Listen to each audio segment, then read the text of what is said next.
So last week we reviewed again, and on a ever deepening level, Shamatha Vipassana meditation. And the talk was on jhana, how we use meditation to continually deepen concentration and for no other reason. And all of that rests on the proper use of mindfulness as the Buddha taught mindfulness. And so I'll always preface this by saying I'm not dismissing or denigrating other applications of mindfulness. Most of them are somewhat benign, but some of them can lead to deeper distraction. I won't get too deep into that. The only point I'm making is that the Buddha taught a very specific application of mindfulness that begins in meditation. So you can say that right mindfulness and right meditation go together. We can't develop right meditation without knowing what to hold in mind. Mindfulness means to recollect or to hold in mind. So in the present moment, the framework of the Eightfold Path guides how we see what's occurring and what we should be holding in mind. The recollection part, as it relates to the Dhamma, is that situationally, from a mind that is well concentrated and understands the various themes of the Dhamma, is able to recollect them appropriately, think what we want when we want to think that. And that's really, I think this is going to be a two-part talk on the Satipatthana Sutta because there's a lot here. The first part of the Satipatthana Sutta teaches us how to meditate, what to do, and it's very simple and direct. The remaining portions of the Satipatthana Sutta are how to apply a well-concentrated mind to utilize the other factors that are included in the sutta to refine our mindfulness. The reason why I'm saying that is much of the other practices that we'll get to probably next week are taught as meditation practices. And as we had that talk before, most of that means that we're not meditating anymore. We're simply contemplating conceptual and objectified themes of the Dhamma. So the Buddha taught, here's a good example of it. One of the most famous modern Buddhist teachers, and I'm not putting him down and I won't mention his name, teaches, I think it's either 5 or 7 mindfulness practices. And that kind of encapsulates that whole lineage. Not one, they're all nice. They're all be mindful of being compassionate, be mindful of generosity, et cetera, et cetera, et cetera. They're all wonderful human qualities, but none of them are part of a Dhamma practice. So one of them that just comes to mind is be mindful of doubt. Well, to be mindful of doubt and overly mindful of doubt is actually to cultivate doubt. It's not just accepting that it's here. Is that clear? Mm-hmm. So creating a mindfulness practice of contemplating doubt in no way could deepen our concentration. Could it? Rhetorical question. So the Buddha taught to deepen concentration, to support the integration of the entire Eightfold Path so that we are naturally capable, compassionate, naturally loving, naturally honest. It's an aspect of our awakened human being, not something that's contrived and fabricated because it's how we think we should be. See the difference? And so a mind that's constantly grasping to act in accordance with a set of rules is always a mind in conflict, isn't it? It's always against itself. It's built into that idea. The Buddha recognizes, he recognized that the debilitating stress that comes in a mind like that, it's always grasping after being better than it is. And realizing the root cause of a lack of compassion or dishonesty or fear, et cetera, et cetera, et cetera, et cetera, is not because the person itself is bad or lacking something. Remember the Dhatu Vibhanga Sutta, a person is just made up of 4 elements and the space property and the consciousness property, the 6 properties that make up a human being. There's nothing lacking in that person except what has conditioned that person to act in a less than compassionate, loving, honest, etc. way. So creating concepts of this is how you should be doesn't get to the root cause of why it's not or why I'm not the way that I should be. And it's because of fabricated views. Everybody has that? Kathy, do you? I'm sort of following along with you. Okay. Just go. Just to briefly touch on that, the Buddha awakened to, his profound understanding was that it is ignorance of 4 noble truths that leads to all manner of confusion, deluded thinking, and ongoing stress and suffering. That's called dependent origination that we're going to get to, I think, week 6 or 7 or 8, maybe. And from dependent origination states, from that initial ignorance, comes fabrications. Fabrications are corrupted or perverted ways of looking at ourselves in relation to the world around us. So the heart of the matter isn't the fact that I can't be more compassionate. The heart of the matter is that I am ignorant of what I really am. Again, that's the Buddha's great realization. And so then he taught a path not to be better than that mind rooted in ignorance can possibly be. He taught a way to recognize that ignorance and abandon it. And as they say in the army, be all you can be. I throw that in there. It went 10 years to use that line. Watch out now. And this is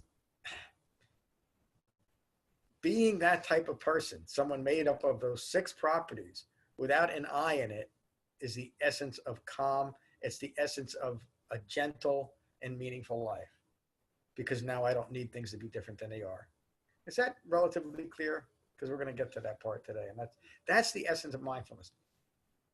The essence of the Buddha's mindfulness is a dispassionate and selfless way of being in the world and holding in mind what's occurring. Another way of saying it is that we learn the difference between approval and acceptance. I don't have to continually approve what's occurring in relation to me. In other words, am I getting my needs met? Does this make me happy? Is there something here that's taking away from me? All that falls away. And I'm simply present with life as life occurs. Why? Because I understand the 4 noble truths, including and most profoundly the first one. Unsatisfactory experiences occur. Dukkha occurs. And when I'm no longer part of the equation, when dukkha occurs, which it will continually, I don't care. And it's not an aloof type of not caring. I am completely present for things that used to drive me crazy before, but now I'm not. Now I'm simply living a life. So let me get to it. So again, the Buddha taught 4 foundations of mindfulness. Notice the word, they're the foundations of mindfulness as far as mindfulness is used within the Buddha's Dhamma. There's endless applications of mindfulness. Let me just use one example because it fits me well. It fits me well. I'm a recovered alcoholic and drug addict. A very debilitating aspect of mindfulness is the kind of mindfulness that had me drinking and drugging around the clock. I couldn't stop recollecting and holding in mind the next cheap shot of vodka. And because this is an extreme example, but all compulsive behaviors are exactly the same way, maybe just not quite as extreme. We cannot not think of what it is that we're compulsed about. And ultimately, what I'm compulsed about is continuing to establish and defend me.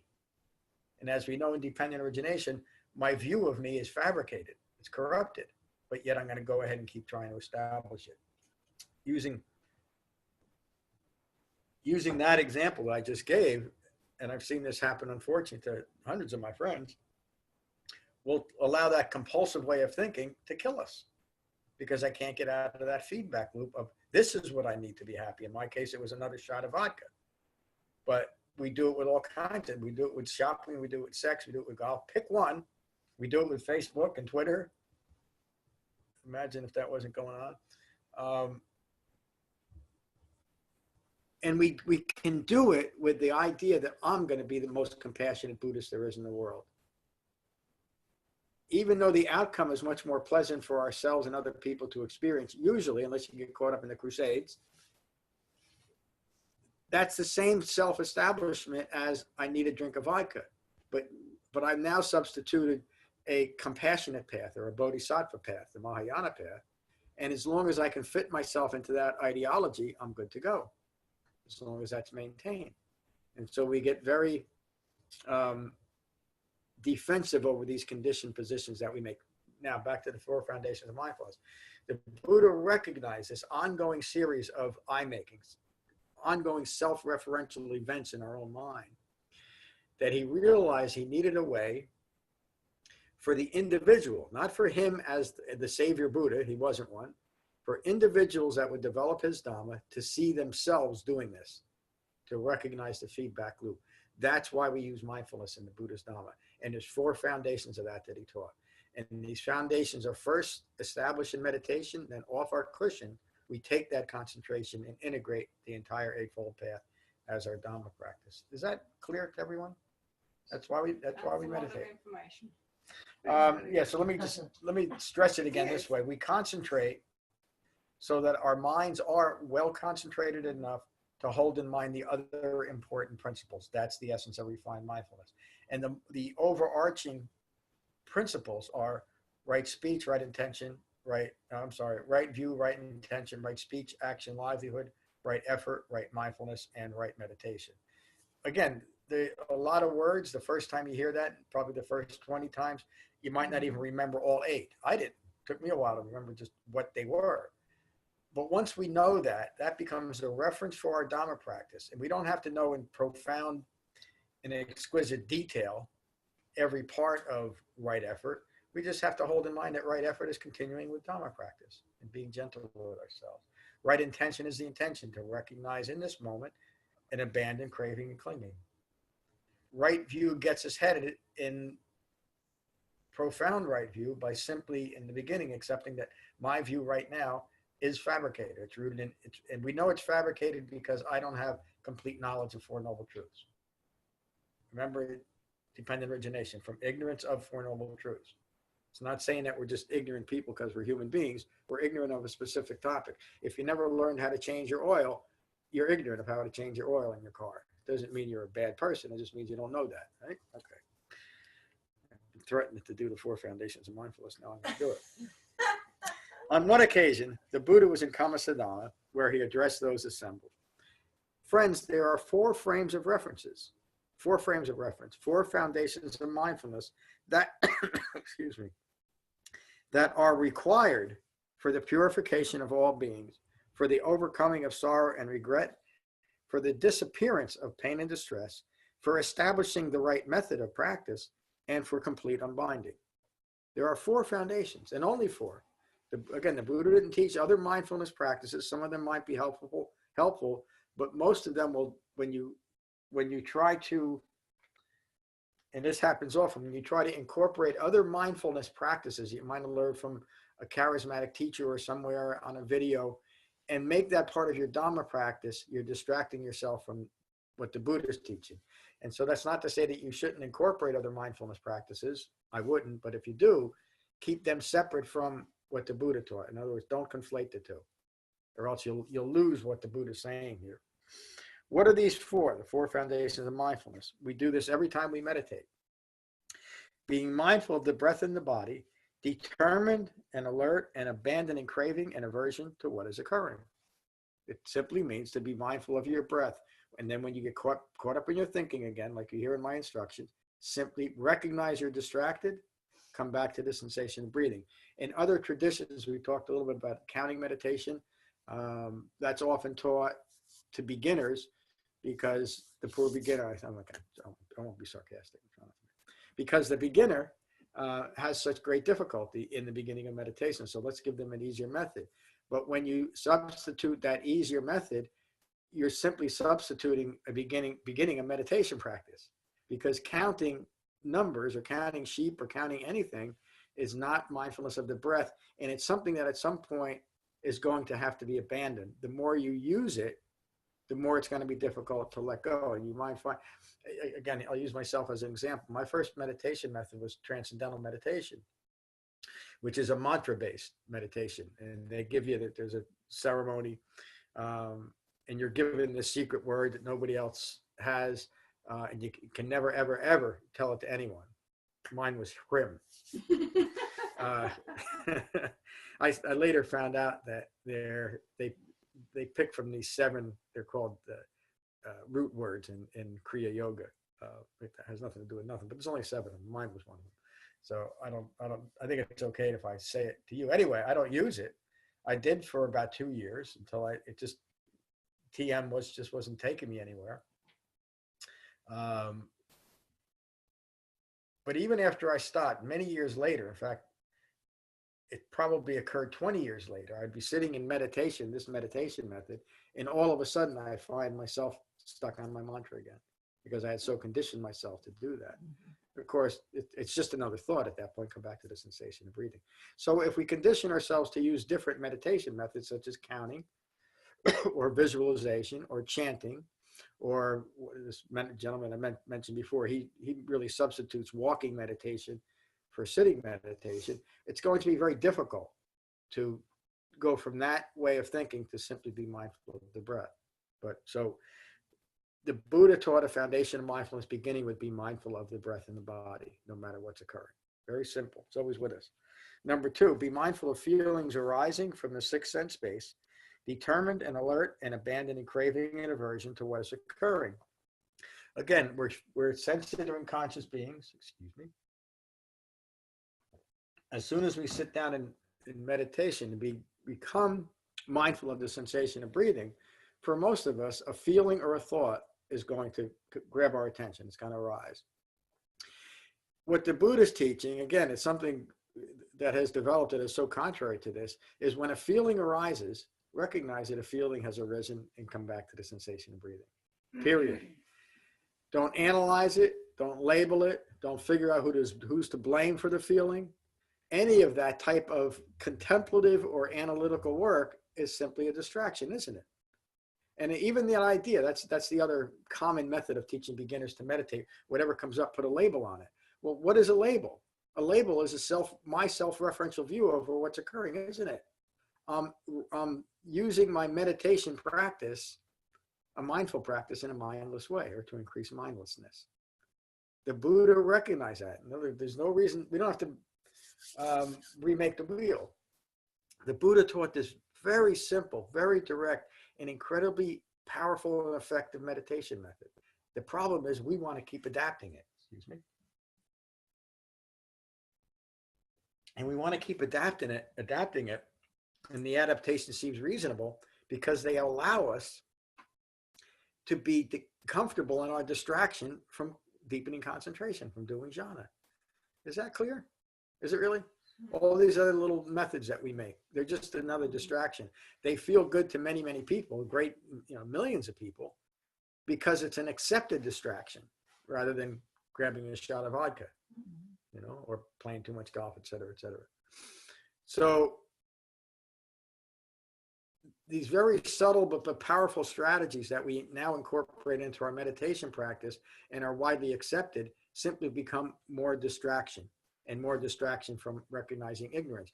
When we are mindful of feelings arising, recognizing that I'm caught up in a feeling, I'm distracted by the feeling, I simply come back to the sensation of breathing. And by doing that directly, we are teaching ourselves to be dispassionate about all of our feelings and not be distracted or reactive to our feelings. That's a concentration practice, isn't it? There's nothing magical or mystical about it. We're not recreating the wheel. We're simply doing this simple practice. The next foundation of mindfulness, and it's similar to that, is being mindful of thoughts arising from the sixth sense base, determined and alert and abandoning craving and aversion to what is occurring. The first one is craving and aversion to the feelings. That's what's occurring. And this one is avoiding any reaction to my thoughts that are occurring. And how do we do that? I'm mindful that I'm caught up in my thinking. Again, I come back to the sensation of breathing. As soon as I start labeling, analyzing, or contemplating my thoughts, another big aspect of the insight meditation is to, and I'm going to briefly synopsize what they do just to point out the difference. They're usually on a 10-day silent retreat. The first 3 days are towards what they call shamatha meditation, not shamatha vipassana. They teach you to use your breath to calm your breath. And then the rest of the retreat is to first calm your breath and then to be mindful of all of your thoughts. And just, it kind of like this random type of mindfulness of thoughts arising and passing away. The contradiction to the Buddha's teachings is pretty obvious there. There's no value in and there's no insight into analyzing or massaging or encountering or engaging in thoughts that arise and pass away, is there? When thoughts arise, when feelings arise, we recognize that and come back to the sensation of breathing. It's such a subtle, Very subtle difference. twist Yeah. to make it a distraction. Yes, there is. But look at what that one step does of analyzing or labeling. It takes us from a mind that's distracted. I'm coming into my meditation practice. My mind is distracted. I had a busy day. I'm going to come and be mindful of the breath and body. And now I'm caught up in my thoughts again. Now my meditation teacher has told me to look at those thoughts. See what they feel like. Where are they directing me? What am I doing? I've added one more Whole level. level away from my initial. I'm just simply more distracted. That's why I call it mindful mindlessness. And it's one of the most accepted types of so-called. And I'm not putting people down. There's thousands and thousands of practicing so-called Buddhists that do just that, and that's fine. I have no problem with that. I did it for a while. I went on some of those retreats. What I'm saying is that an awakened human being taught something completely contradictory to that way of teaching meditation. And that's the only reason I'm emphasizing it, is that it's so common today. Please. David just pointed out that, it's so close to be on the right track and on the wrong track. I find in my thinking, where I think I'm going wrong, is that I'm trying to change myself. Yeah. Because I know that I'm in wrong view. Maybe not all the time, some of the time. Therefore, I need to change myself. And I get caught up in trying to Get into right view. change myself. So, And that's a fine line in your thinking, to just do what the Buddha's asking and release your thoughts, not try to change your thoughts. yeah. And that's a very fine line, and I get lost there, and I end up It's- being it's- hard on myself there. That is where the rubber meets the road, isn't it? It's at that. It's our self-referential thoughts that got us here in the first place. And that is simply another subtle but powerful self-referential thought. I'm doing it wrong. It won't work for me. And so what's the vehicle that we've learned to recognize and abandon those thoughts? The Eightfold Path. Again, you're describing why the Buddha taught an Eightfold Path, because we get caught up in those self-referential views. And when we identify with them, this is my thinking. My thinking is I can't develop right view. What happens? You can't develop right view until you recognize and abandon that. If you go into meditation to change yourself, you've missed the whole point. Because what happens? Change. Impermanence is the number one thing. So impermanence itself isn't random, though. We can support what the experience of is in the next moment, because we can change our thinking, and we do it by stopping changing our thinking. Sounds like it's one of those paradoxes that I really hate to because they're kind of bandied about in modern Buddhism, the great paradox. But when we try to change our thinking to go from a wrong view to right view, we're in trouble. When we simply develop the Eightfold Path in a dispassionate way, including meditation, it occurs as a consequence of being on the path. That's why you can do jhana, but you can't do the Eightfold Path. Yeah, you can only integrate it and express it, really. Right. It's the Eightfold Path is a manifestation of your level of concentration. I would say the refined mindfulness of the Eightfold Path is directly related to a well-concentrated mind. I have a question though, but if you are meditating and a thought comes into your head that's really, a pretty nasty thought about a certain someone who I won't mention my name. I think I know who it is. And then you have that thought, you need to recognize that it's just a thought, not that that's not a good thing to think about anybody, but just simply the thought, and come back to your breathing and try not to label it as either good or bad, but simply it's a thought. Yeah. Is that okay? Yeah, that again, Mary, that's the basic practice.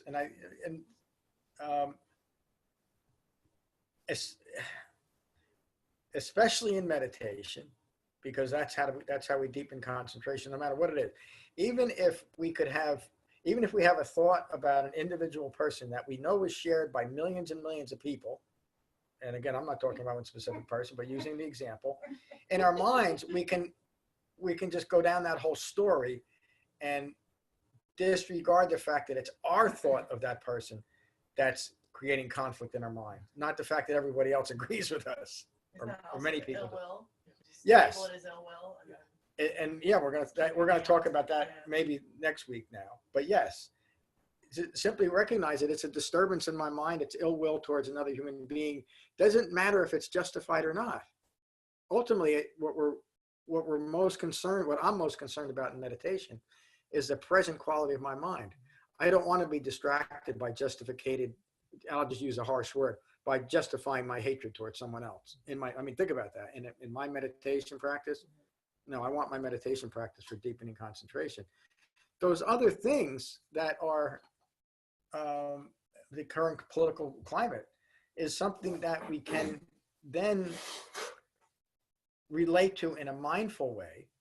It doesn't mean like we don't recognize that there's things going on in the world that are pretty dire, but we're no longer reacting to it. And so we can be better citizens, for one thing, because we're not losing our minds over something.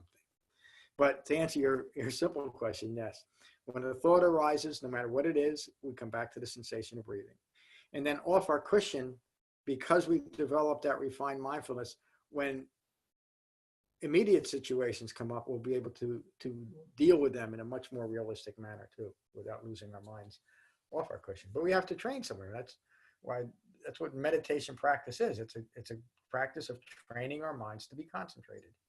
Early on, I noticed for me that justification was just a big old red flag. Like, I think that was like an early learning for me. Like, when I'm feeling justified about anything, I'm off the path. Yeah. I'm a risk. Yeah. And that was a big, aha. Or trying to justify. Or trying to justify. Any effort around justification is that's in the Loka Sutta, I think the Buddha says, where there's desire, there's fear. So notice when we have these types of fear-based thoughts, that we use that situation, here's the way I want to say it, the more extreme my reaction is to a situation, the more I need other people to pull other people into that reactive circle. And isn't that just what's happening?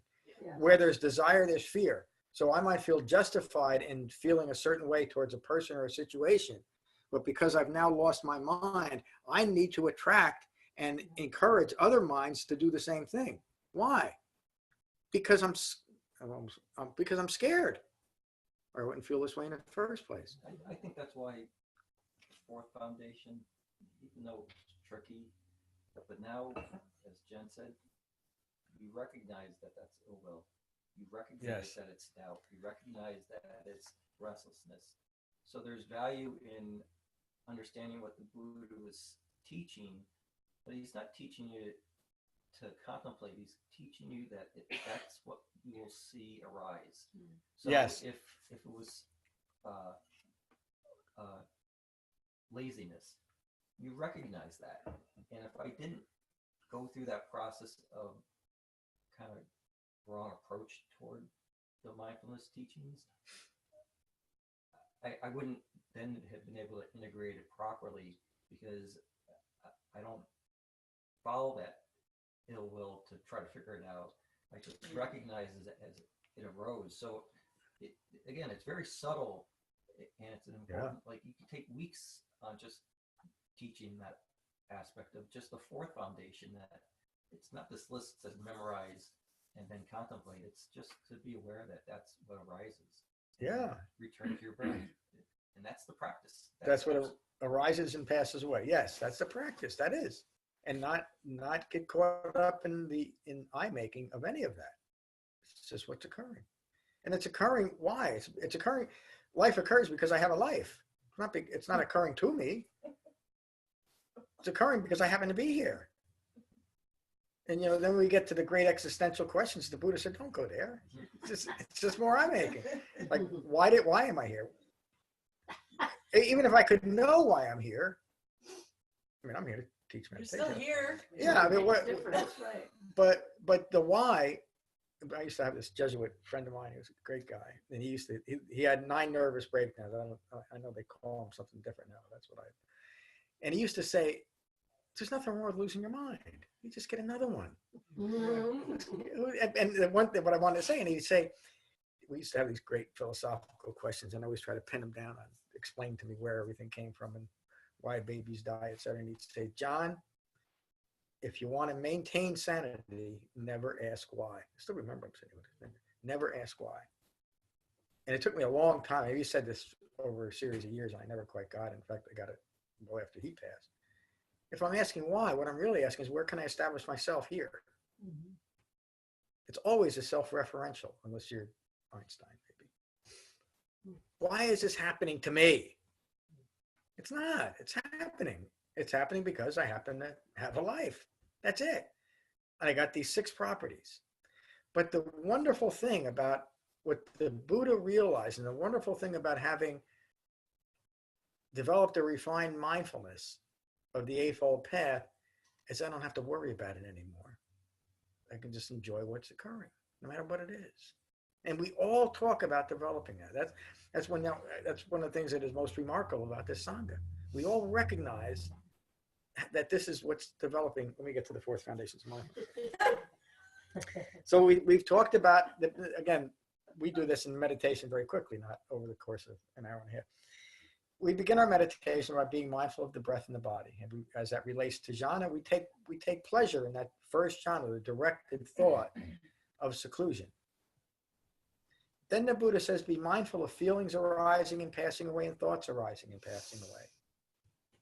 He doesn't tell us to do anything with them. Just notice that that's what's occurring. Why? Because as human beings, in a proper meditation practice, that's what's going to occur. Feelings will arise and pass away. Thoughts will arise and pass away. Recognize that it's occurring and come back to the sensation of breathing. That brings us directly to the second jhana that we talked about last week. Pleasure born of the act of concentration. It's a pleasurable feeling, isn't it?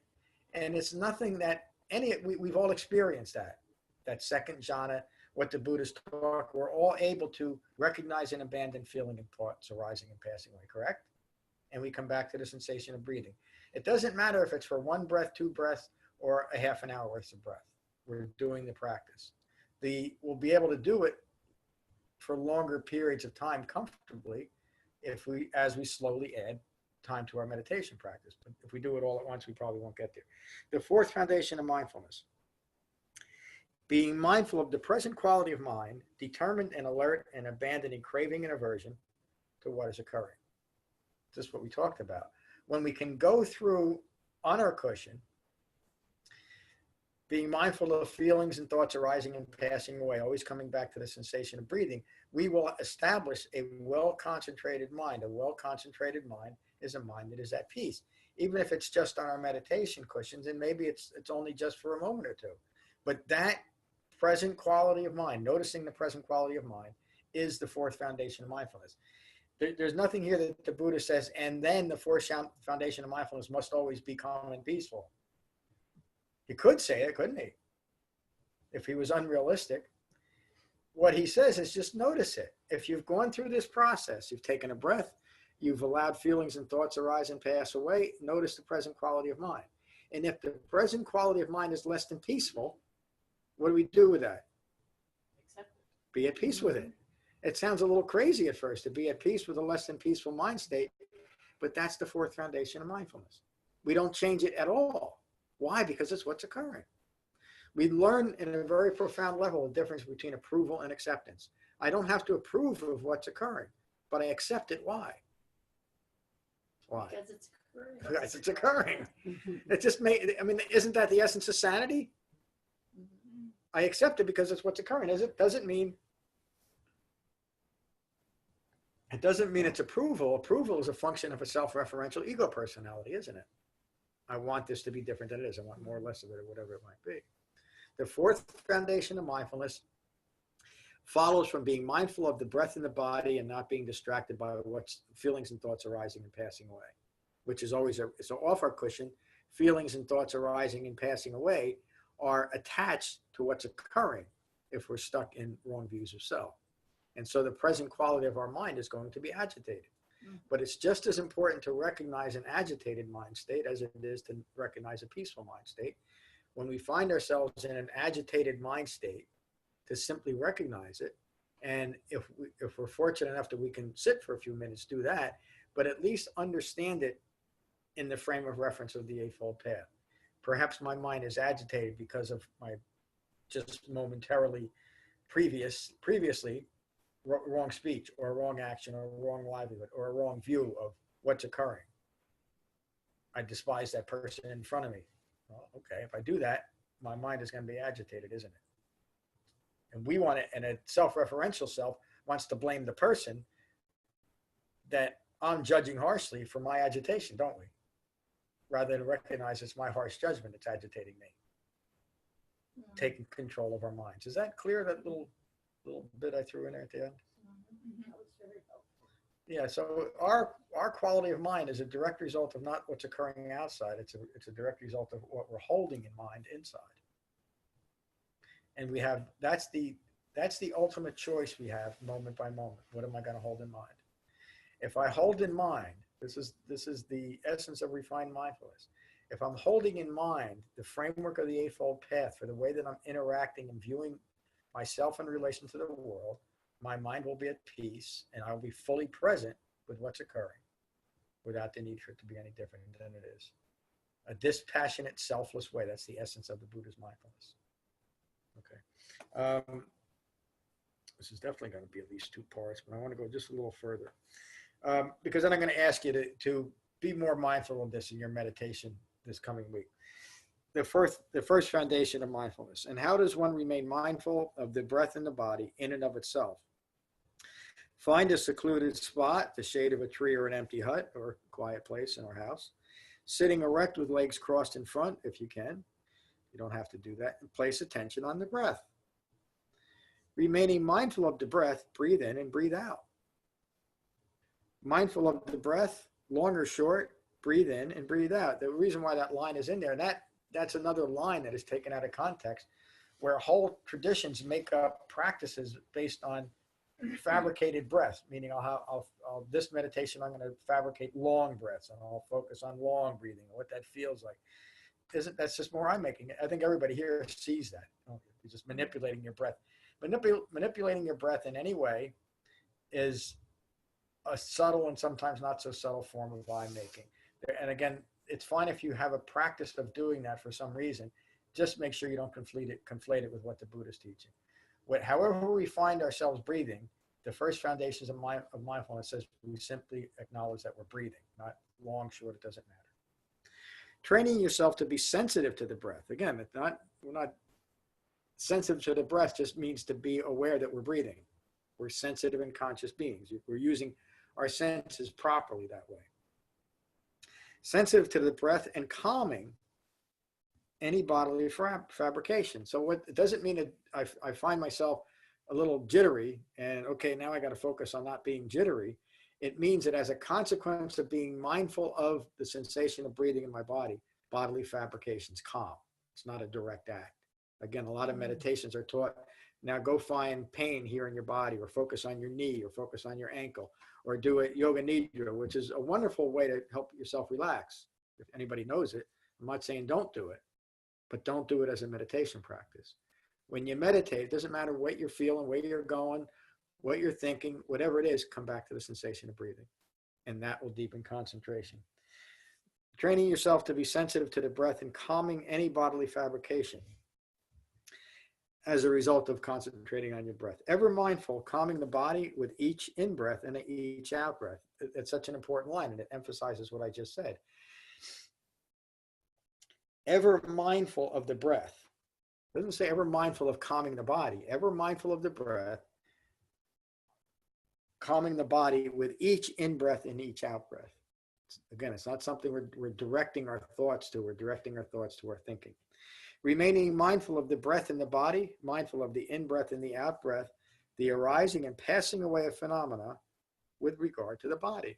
Our meditation now is teaching us in a direct experiential way impermanence, the arising and passing away of the breath in the body, is the direct experience, a practical expression of, and a metaphor for impermanence, isn't it? That's why it works. That's why it works so well. The Buddha continues, in this way, one remains mindful internally and externally with regard to the body. Remember in the sutta a couple weeks ago, where the Buddha teaches internal and external is all, thinking about form, internal or external form. Internal and external form is just form. There's no, an external view is simply a view that is dissociated from its body. Right? Remember that, right?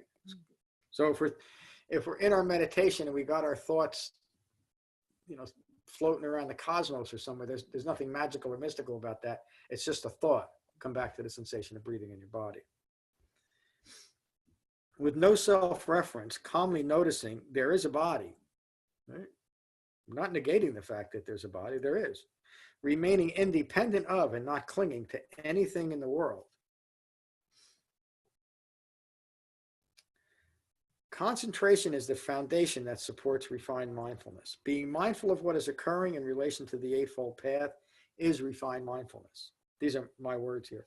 Being mindful of the breath in the body is the foundation of developing understanding of an ego personality and its relation to the distraction of stress.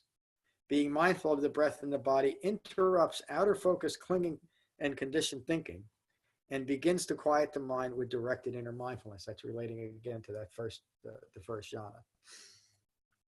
That initial action of being mindful in the breath seems so subtle and so common, it's familiar, we do it all the time, that it's easily overlooked how powerful that one beginning foundation is to all of the Buddha's Dhamma. And to do it correctly, what does that mean? To do it, being mindful of the breath correctly means to be mindful of the breath as it is in a dispassionate, selfless way. Being mindful of the in-breath and the out-breath brings mindfulness to the arising and passing away of all phenomena. Notice that there is no specialness or applied emphasis attached to the normal breathing cycle. I just mentioned that a little earlier. Often when we strip away all the other self-referential things and all that we're left with is the breath, we want to make something special about the breath. I can't breathe. I'm too stressed to breathe. I can really breathe long breaths, or I can do a lot of short breaths, whatever it might be. We create a specialness over this simple practice.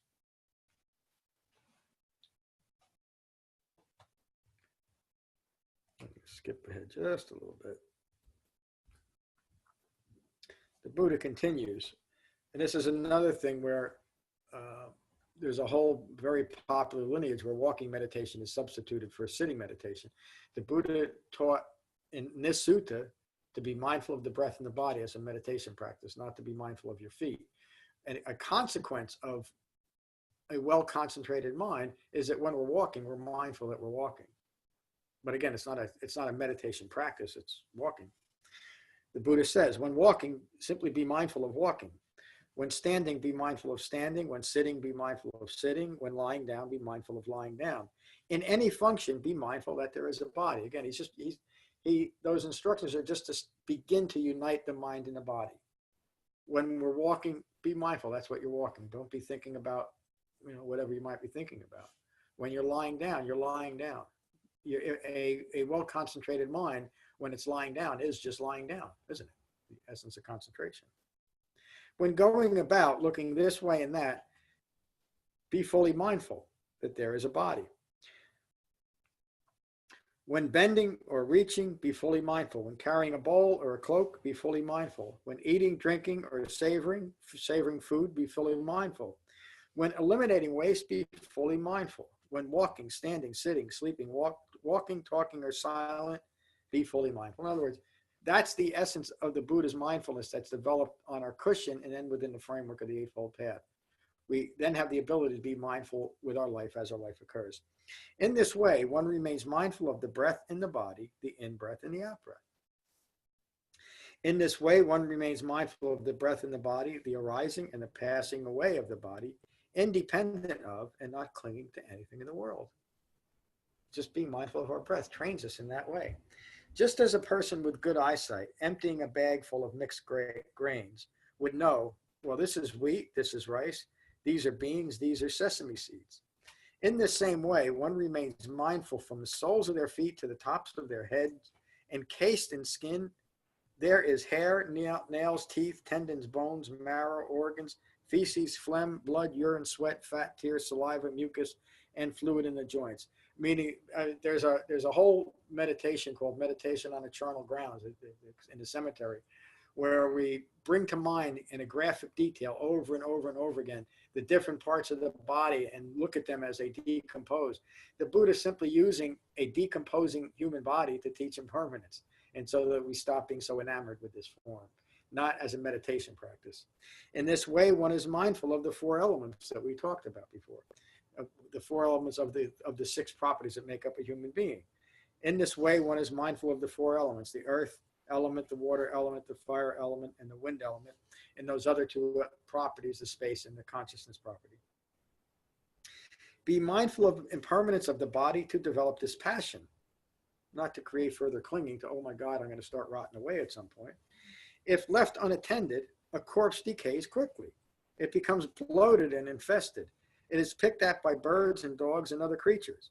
Eventually, nothing is left but dust. Be mindful that this very body too will die and pass away. This is the nature of the world and an unavoidable fate. Again, it takes an awakened human being to emphasize that to us who don't want to face the fact that we are impermanent and at any moment the cow could get us. Why is the most important aspect of that in relation to Dhamma practice is so we understand we don't have forever to awaken, but we can do it in this lifetime if we get to it. In this way, one remains mindful of the breath in the body, the in-breath and the out-breath. In this way, one remains mindful of the arising and the passing away of the body, independent of and not clinging to anything in the world. This is how one remains mindful of the breath in the body. I'm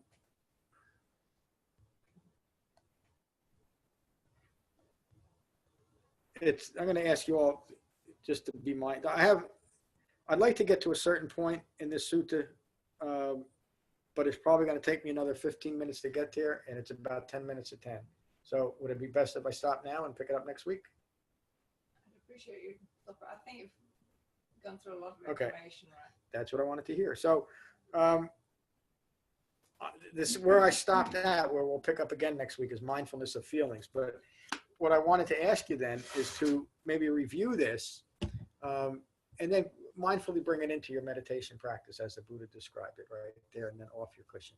Just be mindful of your breath. If you find yourself caught up in the world, whether on your cushion or off your cushion, take a moment to take a breath and just remind yourself that this is not me, this is not mine, this is not who I am, and then get on with your day. So that'll be part of our homework for this week, and then we'll do part 2 next week, maybe part 3 the week after.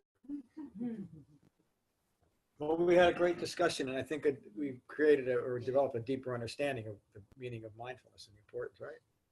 Okay, well, let's just go around the room and see what you think about that. Jen, good to see you this It's morning. good to see you, John. It's good to be here. Good to see everybody. So you always say that the Eightfold Path is a vehicle for recognizing mindlessness, right? Yep. So the Four Foundations of Mindfulness are the instrument to get back within that framework. Yes, it establishes your mind in a way that can incorporate or integrate the Eightfold Path. So recognizing, or it just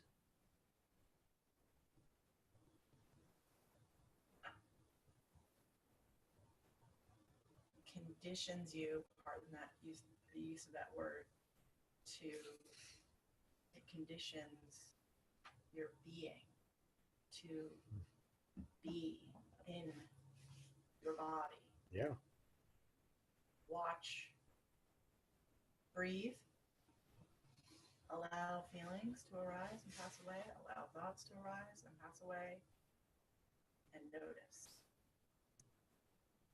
what the breath and the thoughts and the feelings are how they're impacting your mind. Yeah. And if you practice that on the cushion, then you're more likely to pick up that instrument off the cushion so that you can be in your body throughout your entire day. It's just that way. Yeah, it is. A concentration practice establishes our mind and our body on our cushion so that we can take it off our cushion. And we've all experienced that too, I think. All you have to do is breathe. All that's happening and all that has to happen is that breathe, or not even has to happen, but there's nothing to do. Yeah. There's nothing to figure out. Right, permission. There's nothing to like analyze, even off your cushion. You know, if you're noticing that you're,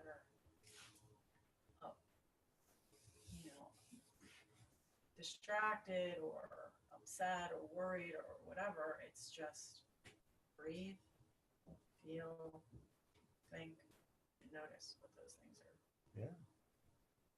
Yeah, and continually remind yourself when you're caught up and entangled in the world that this is not me, this is not mine, this is not who I am. It takes concentration to do that, and it takes the right framework to see that, to see that eye making in it. Yeah. And it is entirely practical. I mean, Right. it's the reason why the Buddha taught the way he taught, and we understand now that doing other things, such as a contemplation practice or counting, etc., is just a distraction from that goal. It can't deliver what is necessary for awakening as a Buddha describes awakening, because it's simply more distraction. I've been noticing in the last week that if I will, and I think I tried to explain this last week a little bit, but I will try to use, throughout my day, I'll try to, if I find myself getting, frustrated with my boss or, a student or whatever, just something that gets me going, that's when I most likely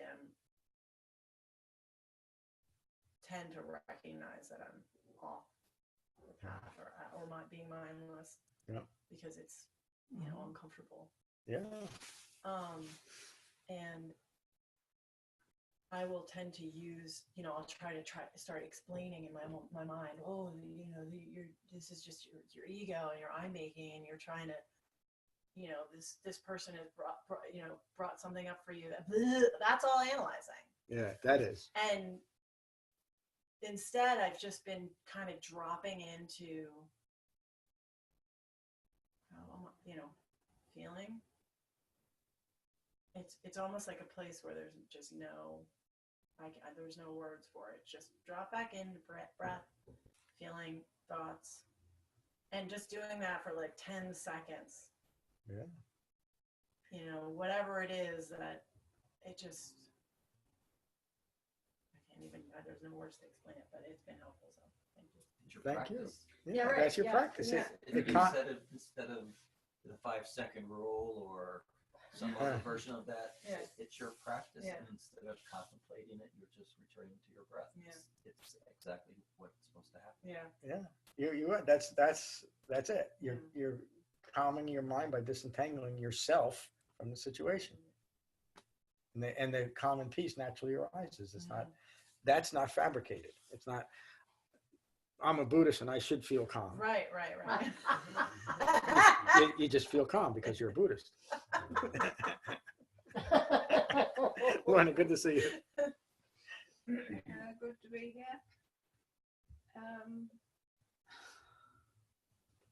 Well, you've often said that the Buddha never wasted a word. Well, I think John Haskell doesn't either. Some would argue that. Yeah, no, I don't. The way you explain very, very difficult things to wrap your head around, but you do explain them very well. Thank you. And I think that's this is a tape that I'm definitely going to listen to again, just because there's the understanding is such a fine line between getting it right and getting it wrong. And this sort of talk has pointed to exactly what it is. Yeah. So I definitely need to sit down quietly at home and play this tape again, and even take it bit by bit, and take it in chunks if we need to do, and to absorb the information, because it's been a great teaching on, a great teaching. You know, not to say that the others aren't either, but it covers a lot of very fine points. Yeah. So I need to re-listen to it and absorb it again. Thank you. Thank you. Yeah, I'll have it posted probably by noon today, so you can listen to it again. But yeah, there's so much in. This is one of the most important suttas of all of them. Thank you, Becky. Good to see you. So good to be back here. Hi, everyone. This was really, really helpful for me. I had several aha moments in my mind. I don't feel right now like I could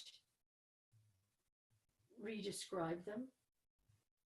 I don't even know if I can hold on to them, but the fact that they occurred is very encouraging.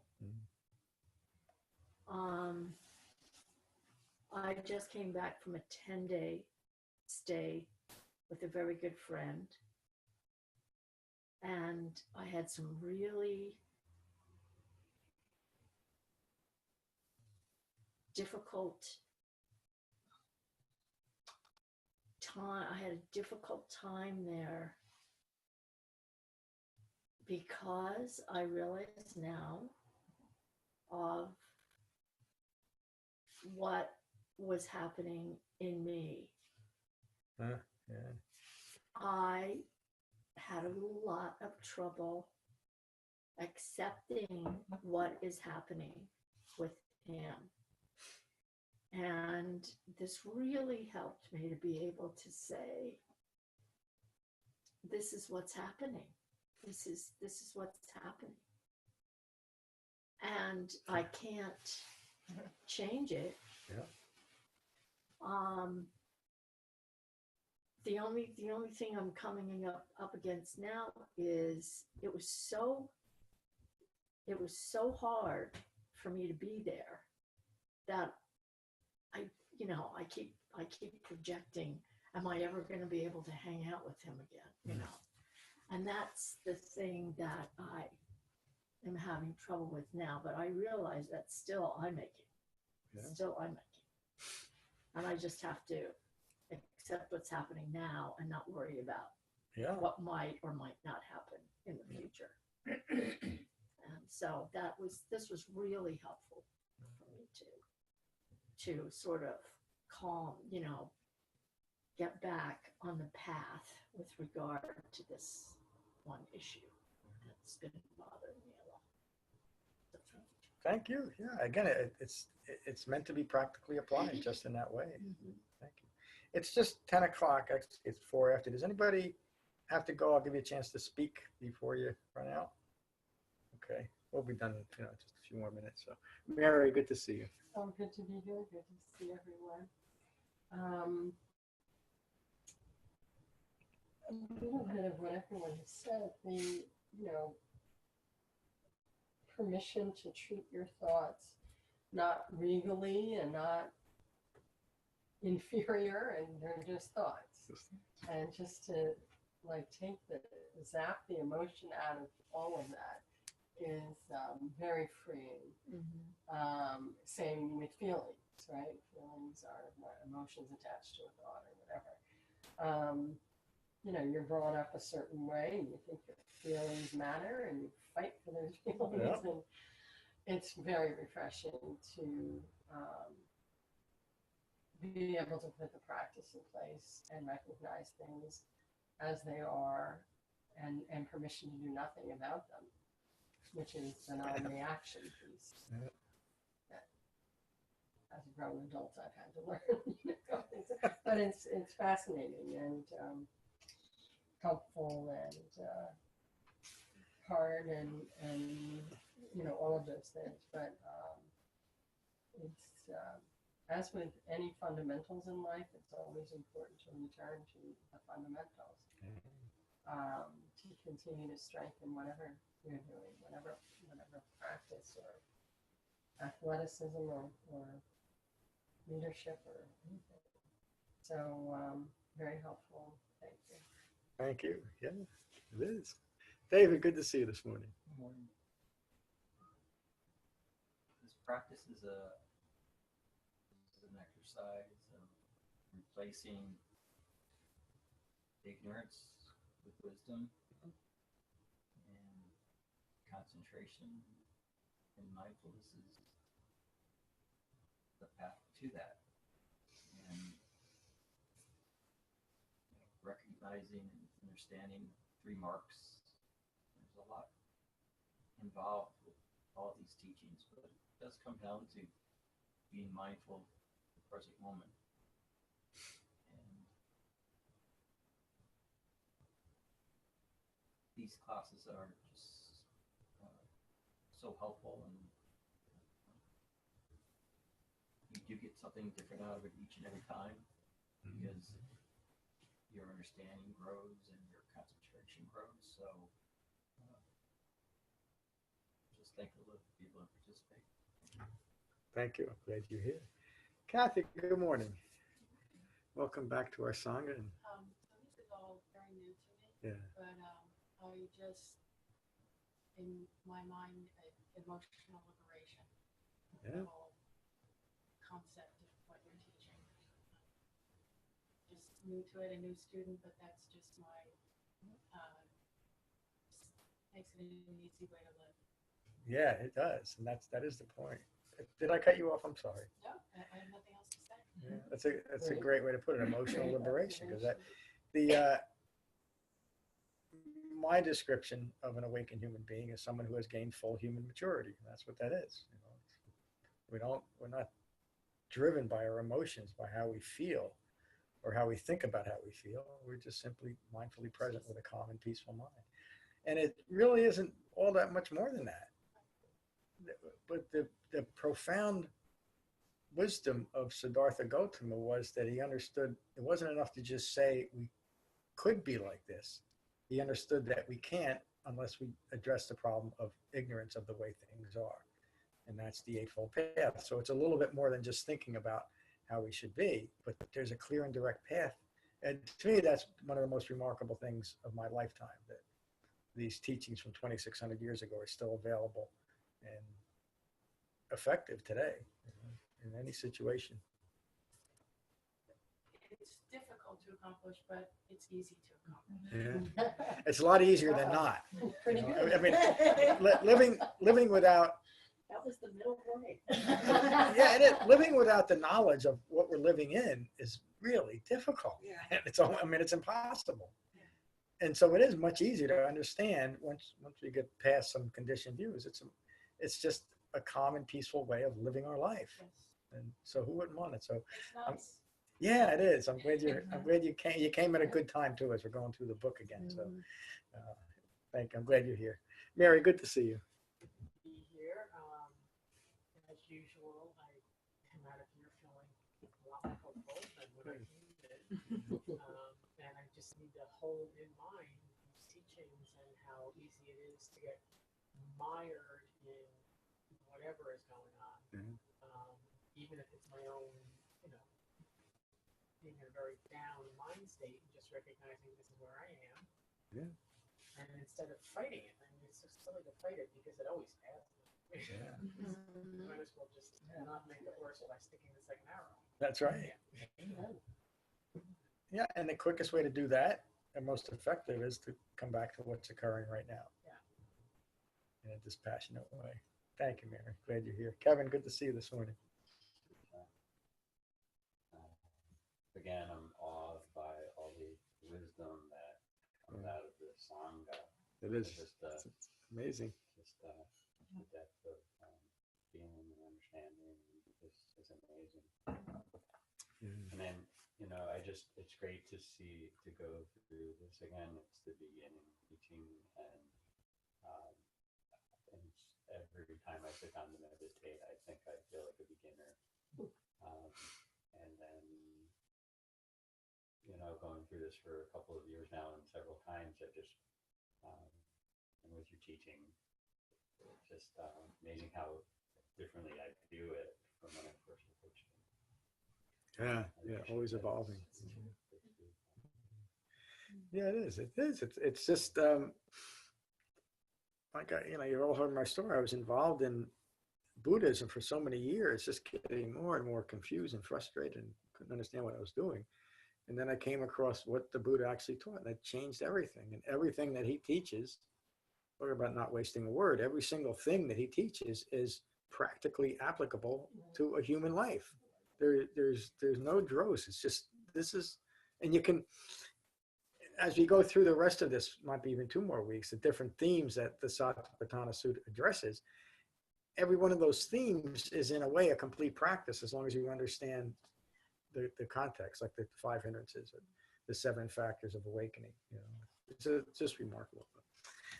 Okay, well, the retreat registration is open. Please sign up if you're coming. Sign up as soon as you can because it helps me out an awful lot. And our teacher training is ongoing right now. We started it this year. The requirements are on the website. It's not just for people that want to teach others in this setting.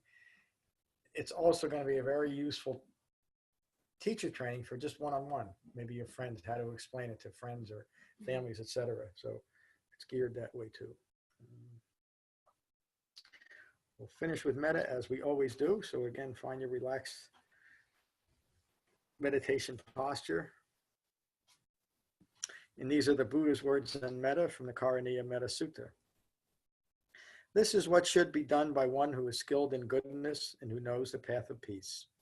Let them be able and upright, straightforward and gentle in speech, humble and not conceited, contented and easily satisfied, unburdened with duties, and frugal in their ways, peaceful and calm and wise and skillful, not proud or demanding in nature. Let them not do the slightest thing that the wise would later reprove. Wishing, in gladness and in safety, may all beings be at ease. Whatever living beings there may be, whether they are weak or strong, omitting none, the great or the mighty, medium, short, or small, the seen and the unseen, those living near and far away, those born and to be born, may all beings be at ease. Let none deceive another or despise any being in any state. Let none through anger or ill will wish harm upon another. Even as a mother protects with her life her child, her only child, so with a boundless heart should one cherish all living beings. Radiating kindness over the entire world, spreading upwards to the skies and downwards to the depths, outwards and unbounded, freed from hatred and ill will. Whether standing or walking, seated or lying down, free from drowsiness, one should sustain this recollection. This is said to be the sublime abiding. By not holding to fixed views, the pure-hearted one, having clarity of vision, being freed from all sense desires, is not born again into this world. Thank you all for a wonderful class this morning. Peace. Thank you, John. Lorna, would you hang on just for a minute or two? I'm having a hard time finding